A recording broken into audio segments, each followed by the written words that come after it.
AEMBOT's 2020 LEAP Challenge submission video. I'm Dustin. I'm Rashank. I'm Akash. I'm Victor. I'm Daniel. I'm Alex. And I'm Aviv.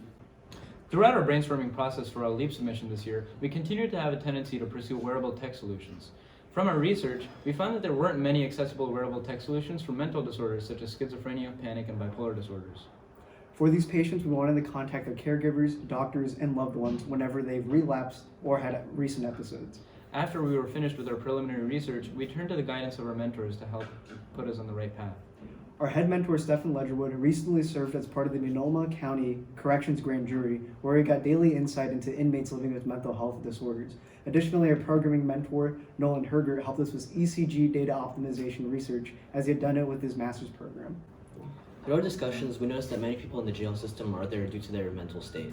We believed if we could help them, they would be less of a danger to others as well as themselves, thus keeping them out of jail. For further insight, we contacted Mr. Jay Oslander at the Washington County Jail Diversion System. Here's a clip of that phone interview. What are their concerns? And then again, usually the biggest issue with someone with mental illness, and as far as risk of harm, is suicide. So often that's a part of it as well. We're more concerned about folks. So how you measure this, that'll be brilliant when you guys figure that out to biochemically, like that your symptoms are about. We decided that the best way to move forward was to collect biometric data from a wearable tech device. To find out which biometrics to use, we contacted a leading psychiatrist from Stanford Medical Center, Dr. Octavio Choi.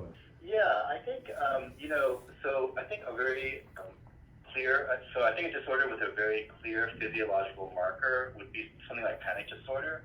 So these are people with high levels of baseline anxiety that occasionally, accelerate into a discrete episode of a panic attack.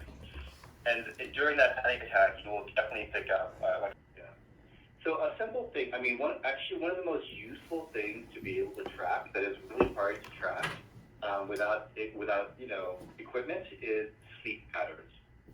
So every psychiatrist is interested in how the sleep pattern of the person that's in front of them. That can tell you so much. From the advice of Dr. Octavio Choi, we decided the most effective biometrics to collect were ECG, heart rate, and accelerometer data in order to record a patient's sleep cycle.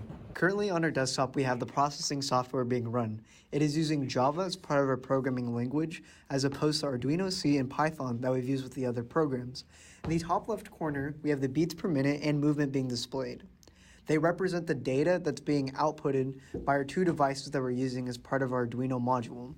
Whenever warning is being displayed, this represents a threshold being exceeded as determined by the software that we both uploaded and the software that we're using to process the data.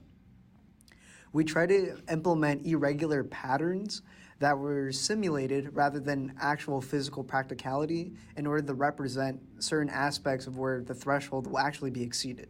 In a few moments, you'll see that. Right there, 0.4 represents an irregularity in the threshold exceeded. So as you can see, I'm currently wearing the prototype, and in the future, the real finished product will be a lot smaller, making it more practical, and it'll measure my movement through the accelerometer, my heart rate through the ECG, and my sleep cycle through a mixture of these two biometric measurements. In addition, these biometrics being collected allows for the ability for a caregiver to be notified of a patient's oncoming psychotic episode. The need for these devices are real and growing. An estimated 1% of the world's population, which totals almost 80 million people, suffers from mental diseases like these. Devices like these can help doctors, caretakers, and loved ones better take care of those who suffer from these mental diseases. This is also feasible to manufacture, as you can see, since we have already incorporated the sensors on the Arduino necessary for this to work.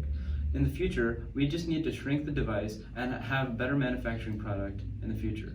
So this would be easier to do if we had actual manufacturing facilities, and some considerations for housing material could include aluminum, stainless steel, or even carbon fiber for durability and lightness, as opposed to the 3D printed design that we have right now.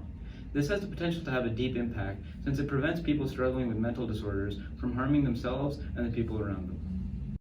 Thank you for watching our 2020 LEAP submission video. We appreciate your time and consideration.